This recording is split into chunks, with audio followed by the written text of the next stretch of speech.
looking forward to this conversation. We're going to be talking about, of course, emotions, big emotions, and visualization of ideas. I love the way you describe yourself, where you look to equip leaders with the skills they need to develop emotionally fluent high-performance teams. That's brilliant. And, of course, many of us have used and admired your visualizations of ideas, where you look to synthesize complex ideas into clear, relatable visuals.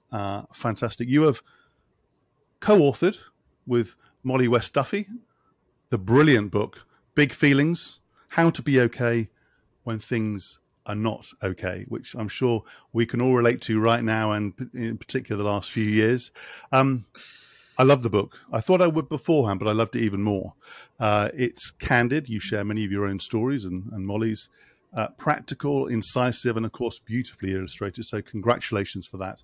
And today, of course, we are going to talk about how to understand, handle, and use our emotions more skillfully at work. A topic many of us, including myself, have shied away from for far, far too long. Welcome to the show. Thanks so much for having me. I'm very excited Wonderful, to be here. wonderful. So we're going to dig in straight away. We're going to talk about, if you like, framing around emotions, and then we're going to dig into some of them in a bit more detail. And of course, as always on this podcast, end on you in terms of some of your own practices that we can all learn from. You talk about tuning in to big emotions more so we can actually use them and learn from them. Tell us more about what that means, and perhaps with an example. Yes. So many of us were raised to believe that to be professional is not to display emotion. And so we tend to suppress emotions, especially those that we think of as bad. So examples are envy, regret. They feel bad, therefore we label them bad. And in fact, there are no quote unquote negative emotions. They're simply responses to situations and therefore contain data.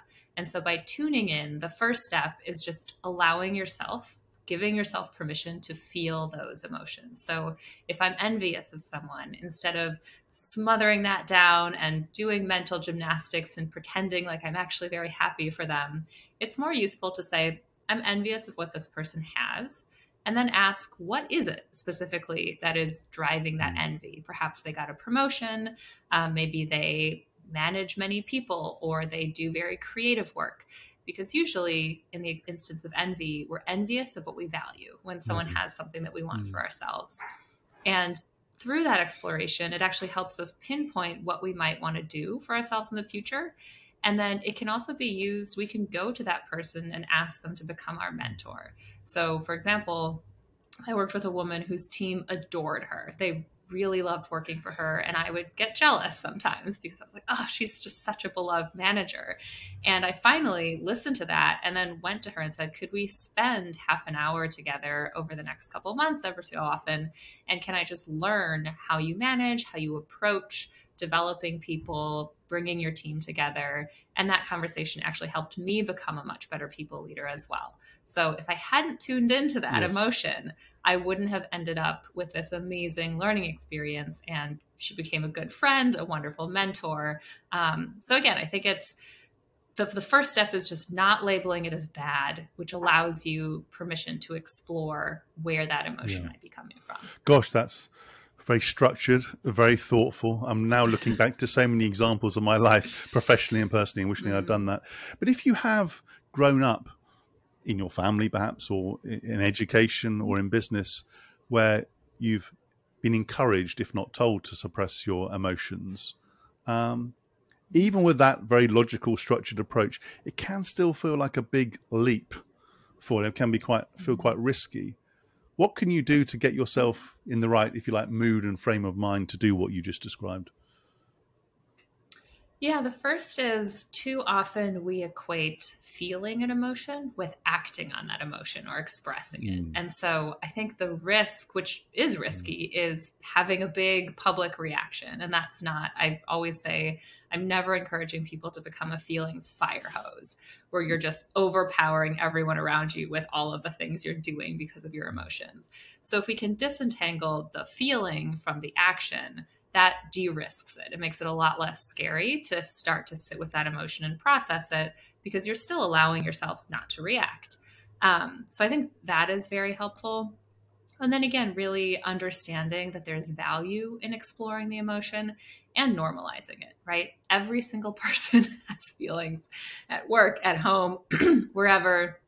There's research that shows that almost every single person has cried because of work at some point. There's a lot of stigma around tears in the workplace. And so I think, again, this is not to say that you should, if you feel something, you should smash your hand against the wall or yell at someone, not at all. But feeling things is normal. And it's actually when we acknowledge that, when we're able to process our emotions, we're better able to formulate a response rather than simply blindly start reacting because we're not actually exploring what's going on within ourselves. I really like that. So if you are an executive or an entrepreneur with some form of leadership role and you get what you just said and you're trying to practice it, how do you create the conditions? What signals do you need to send to other people around you if you like to encourage them to at least recognize their emotions, let alone then potentially act on them? What signals and steps can you take? Yeah, I think modeling the behaviors that you wish to see in others is very powerful. So as a leader, as an entrepreneur, a founder, you will have an outsized impact on the culture and actions of the people within your organization. And so again, this is, I would say, unhealthy modeling is feeling and immediately cursing someone out or something in that vein. But it's very healthy to flag for others, to say, this is a time of high uncertainty. I'm feeling it as well. It's definitely more stressful than usual. Here's what I'm planning to do to guide us through this, to create stability, even though things feel up in the air. And what's nice about that is you are modeling, flagging a feeling without becoming emotionally leaky. So you're admitting, I am experiencing stress. I am anxious about the future. It is a normal response to uncertainty. Here are a couple steps that I'm going to take to mitigate those feelings, to help us all feel better. And so that helps people feel heard, but also puts them in this more positive mindset of, okay, we can take action to make things better for one another. Absolutely. As people become more emotionally fluent, to use your phrase, I can see a risk that they take on the emotional imprint, if you like, of other people on themselves. I can think of individuals who had very high emotional intelligence, but would spend a disproportionate amount of their headspace, it seemed, or indeed their words, talking about the emotional dynamics between the team to the detriment of other aspects, problem solving and so forth. So how do you get the balance right of being in tune with yourself and others without it overwhelming you? Yeah, it's really important to keep your goals in mind. And for most leaders, I think the goals are to create an inclusive, supportive environment, hopefully, but also in tandem with achieving company objectives, having high-performing teams, delighting customers. There are a lot of business goals that leaders have to think about as well. And I think keeping those in mind helps you figure out the right balance of connectivity, of leading with emotion, but then also encouraging performance, productivity, those kinds of things. So yeah, I think it's what is going to serve the team to hit the company objectives. And what's nice about that question is that it actually does serve the team when you lead with empathy, when you bring the team together, keep them connected, build the relationships between the team members.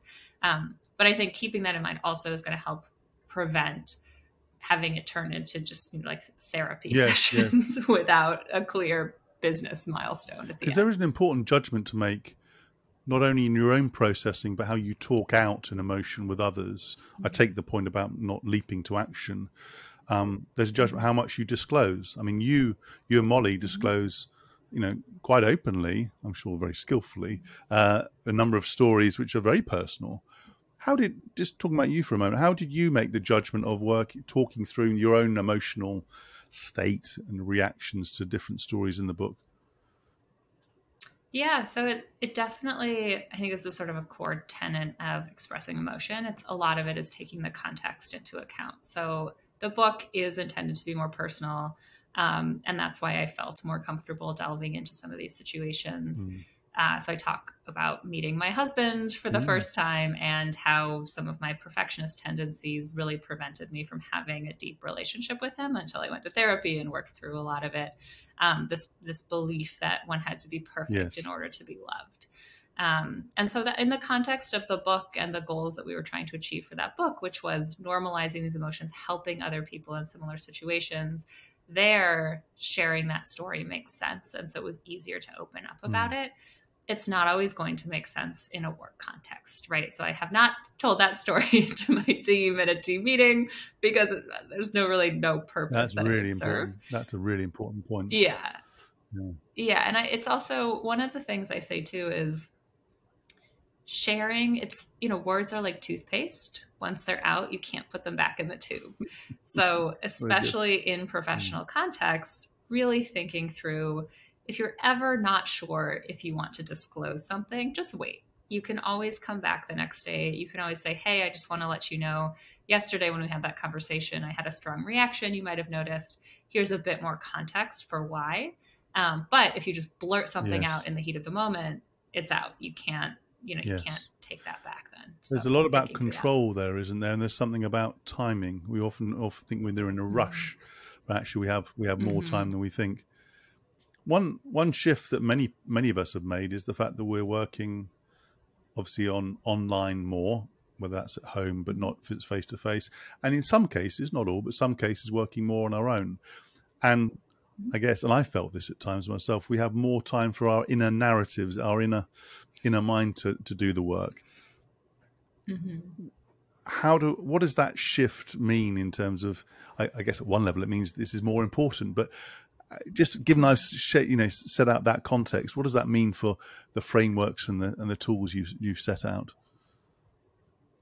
Yes, it really requires I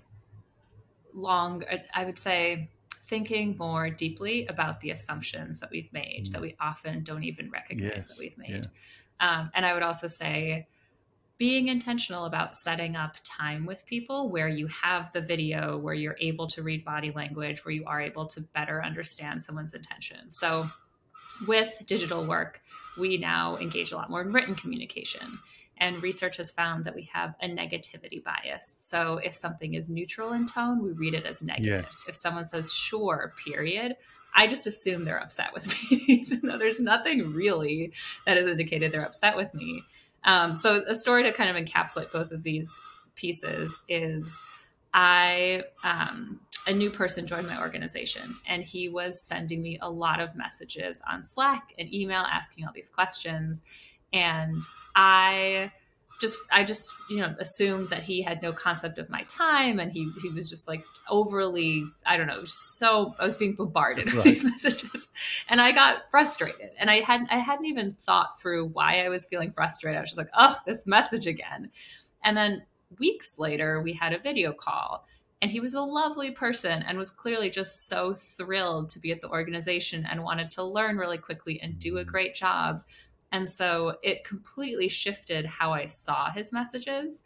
And reflecting on it, realizing that I had just leapt to this conclusion of, I can't even articulate it now. I just felt all this frustration at getting these endless pings without actually considering that there is a human who's new to the company, who maybe is feeling a little nervous about their place in the company, wants to onboard quickly, and has the best of intentions. And it wasn't until that video call when I realized, like, oh yeah, this is a person. This is not like a notification stream.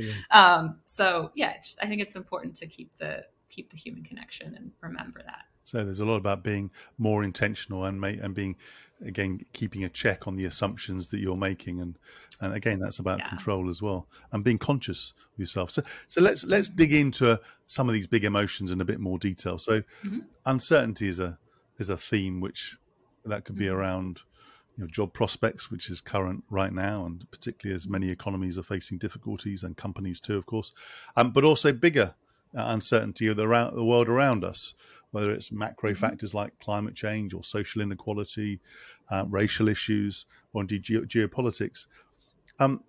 What do you say to that when you're feeling uncertain on a number of different levels? And it is something that's affecting how you work. At least, may not be clear about it, but it is something you're conscious of. How do you work through uncertainty? Yeah, so to start, I just want to add the caveat of a lot of the tips that we give in the book are to help people feel better in certain moments and to help them figure out a better path forward. And flagging that it is not to make you feel good about a situation that is fundamentally terrible, Yes. right? Like Yes. if you are feeling badly because of structural inequality, or you're being harassed, or there's just something terrible that's going on, the best step is to actually remove yourself from the situation or try to create larger change. So I just always like to caveat the advice. This is not supposed to be like you should deal with whatever comes your way and be happy. But if you are finding that, let's say, you're anxious because you just joined a new company or you were laid off and you're looking for a new job, there are some mindset shifts that can help. And one of the most powerful ones that I've come across is this phrase, I'm a person learning to blank. And what's really nice about this is it's a way of giving ourselves grace and shifting from this mentality of I need to have everything figured out now, I need to be handling every situation perfectly, to this is all new for me. And it's inevitable that I'm going to make mistakes, that things aren't going to be perfect. But as long as I'm improving, learning from what's happening, that's actually the best path forward. So yeah, I'm a person learning to apply to a bunch of different jobs, figure out what might be the best next step for me in a really uncertain economy.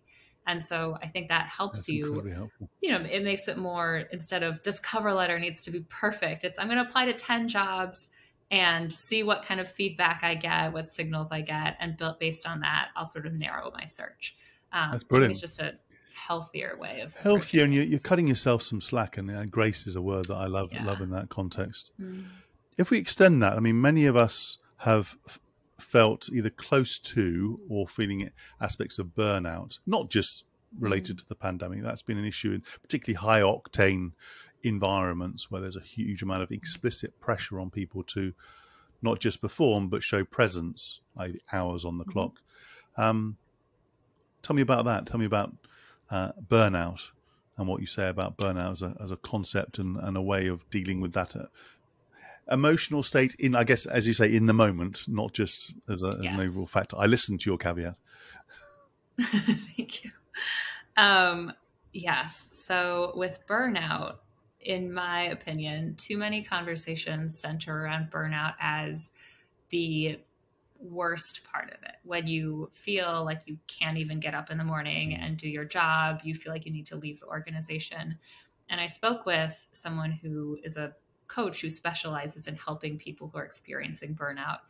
And he said in every single instance, burnout first tapped these people on the shoulder with a feather multiple times until finally it hit them with a bus. And so I think what's really important is too often we just say, I just need to work really hard this week and I'll recover on the weekend, or I have a vacation coming up and I can run myself into the ground because then I have 4 days to sort of pick myself up again. And that is a horrible way to live. It is not sustainable. And I think we really need to shift the conversation from what do you do when you've hit rock bottom to how do you every day try to just build in smaller moments of me time, of like, prioritize the half hour at the gym, the dinner with your family, the walking the dog, and actually seeing those as integral to your productivity as opposed to taking you away from being productive. Or being disloyal or lacking commitment to the cause. Yeah. And I think professional athletes do this really well, where they are actually not doing athletics or running or lifting weights every single hour of the day. There's sort of the exert yourself, and then there's a really important recovery phase. And so that makes sense to us. And I think we need to sort of take that and apply that same model and thinking to work, which is really intense, deep thinking.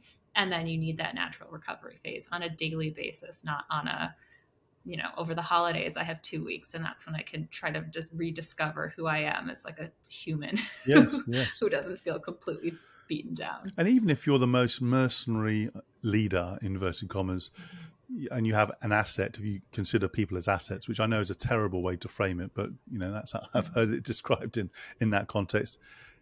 Sweating the assets, really crushing the assets all the time is not a great way to get a return on investment, let alone the humanity, lack of humanity related to that. If we dig deeper into other emotions, so anger, many of us feel more angry for whatever reason, there's a sort of latent anger festering up there. And there are, I guess, I've seen it, flare-ups that are like, where did that come from? Which has obviously been festering for a while. How do we channel that anger productively? And whether you are, in our usual terms, a suppressor, a projector, or a controller of anger? Yes. So I love that you use the word fester. The first piece of advice I always give is, too often we get angry as a result of something, a specific moment in time or a specific incident, and then we attribute all our anger to that incident or that person. And usually there's been a lot of buildup, and it's not about the one thing, right? The classic example is your spouse loads the dishwasher incorrectly, and you just blow up and melt down. And it's not usually the dishwasher; it's just like it's one piece of a pattern of something that's frustrating. Have you been in our house, by the way, recently? Yes, carry on. No, but I hear this one comes up a lot. But so I think it's useful to step back and always say, what's the larger picture here? So that you're not, you're actually discussing the deeper underlying thing that's going to make you feel better in the long run, rather than pinpointing this one specific instance that maybe isn't actually really what's going on. And then, channeling it is asking yourself, what made me angry? What other emotions am I feeling? So often anger hides a feeling of powerlessness or a feeling of despair or feeling unloved. So what is going on there? And then what actions can you take to feel better?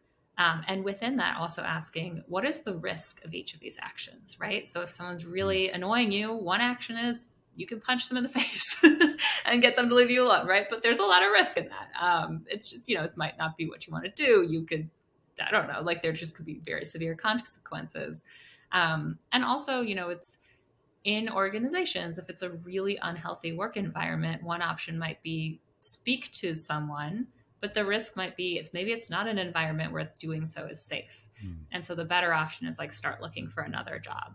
But as long as there's something, I think anger can actually be really, really amazing fuel for motivation. That triggers some of your options, right? Trigger your exploring options as opposed to just being binary. In nature. Or help you think creatively. Pixar is a classic example of where, they've produced movies like Toy Story and Inside Out, and they often will look for, like directors there will look for frustrated animators who wanted to do something and then the idea never came to fruition. And they'll actually bring those animators together and say, what frustrated you? Let's fix it. And that's actually a really great way of coming up with new ideas. That's brilliant. That's brilliant. Many of us make comparisons with others, particularly when we're online a lot, or perhaps when we are tired or feeling a bit down. I do it from time to time. It can be good. So comparisons can, as you say, be learning events. You can be inspired by other people, but actually they can make you feel worse as well. How do we get a grip of that comparison, if you like, monkey on our shoulder? Yes, a friend really eloquently described this as the everyone on LinkedIn is a vice president except for me problem. You're scrolling, and the first thing, which many people have spoken about, is you're really seeing people's highlight reels, right? I don't know anyone who posts on LinkedIn and says, I got demoted today or I got passed over for the promotion. So that's important to keep in mind. But then also research shows that we tend to compare ourselves to the best person at a specific thing. And then we often create this Frankenstein person that's made up of all the best people we know at different things. And so what I mean by that is, so I will go on Instagram and LinkedIn and I will see, one of my friends is a vice president at some enormous company. A friend on Instagram is vacationing in Rome. And another friend has like 4 children and just like a big house in the suburbs and a wonderful family life.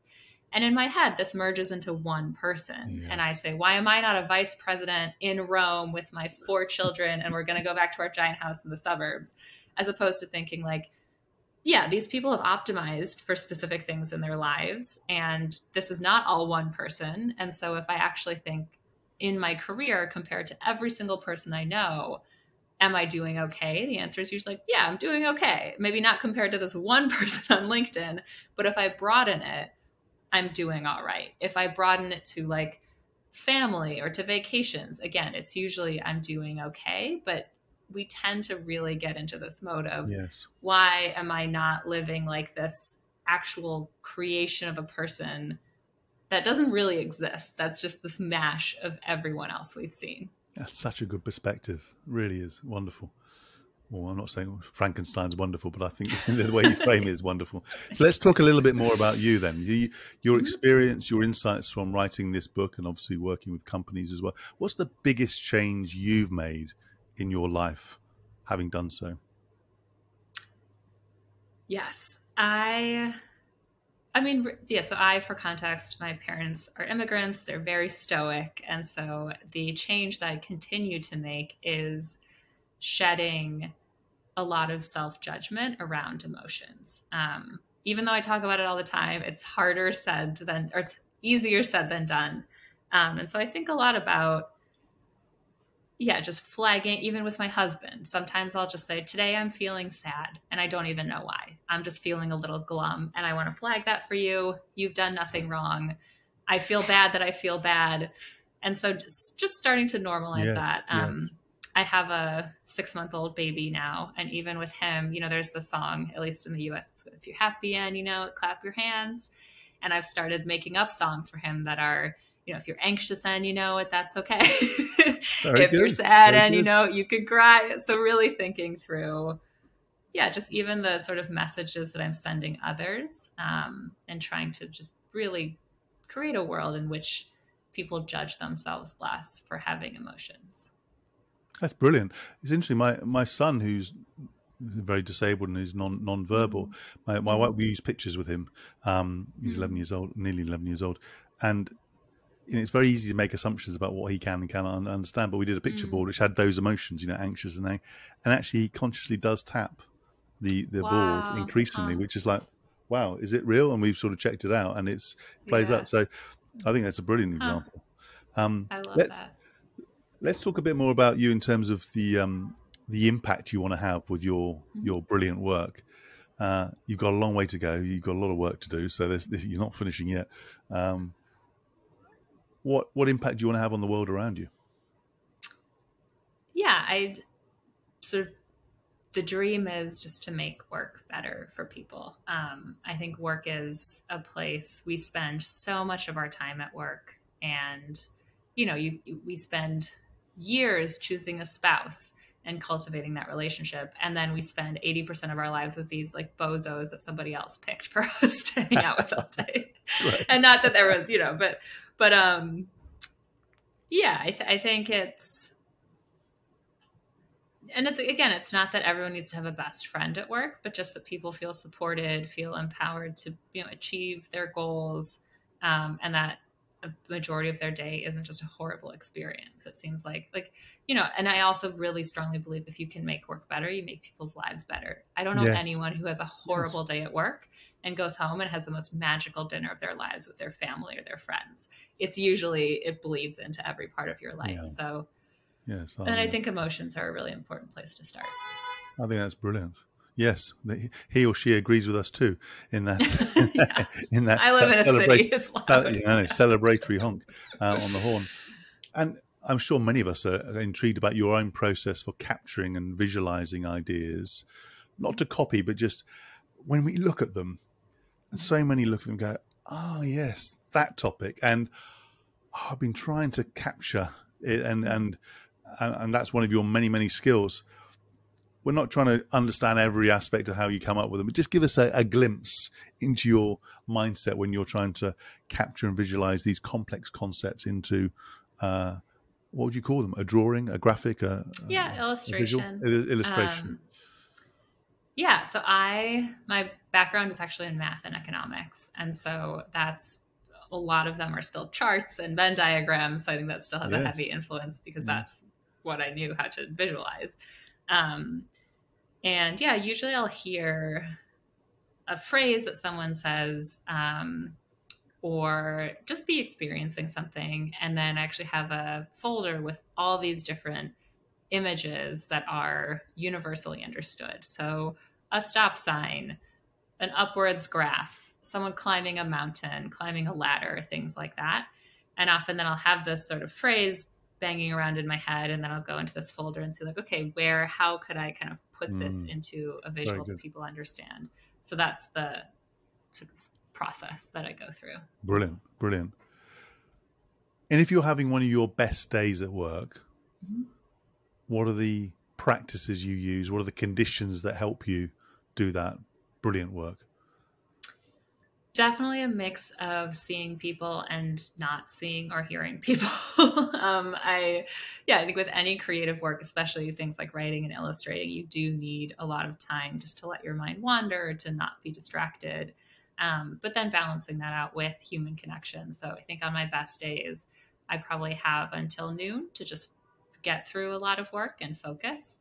And then it's working with people who are excited about the work that we're doing, who I think are smarter than I am in many domains, and just getting to approach work from a place of curiosity of what's possible, as opposed to working under I need to meet a certain bar. I have to think like in this certain way. So I think a lot of it is just curiosity, creativity, and then working with people who have a similar approach. Wonderful. I'll use another C. I love your clarity, the clarity of your thinking and how you express your ideas as you have in this podcast today. And also, agreed, we've got another agreement. We've got and in your visuals. It's been very stimulating. It's been fascinating. And the book, as I said, is brilliant. Absolutely brilliant. Where can people find out more about you and your work? Yep. So my website, which is just my last name, Fosslien.com, LinkedIn, Instagram, Liz and Mollie, the books, Big Feelings, No Hard Feelings. You know, as most people, I'm in all the places on the internet where you find people. Very good, very good. And I'll share all of that. Liz, that was a fantastic conversation. I really, really enjoyed it. So I'm very, very grateful for your time. That was another edition of Lancefield on the Line. I do hope you enjoyed this episode as much as me. Please do check out the other episodes in the series. Subscribe to the YouTube channel and to the podcast. And if you're feeling exceptionally generous and in control of your emotions, channel them positively and give us a wonderful rating. Liz, thank you ever so much again. Thank you. It's great to be here. Thank you.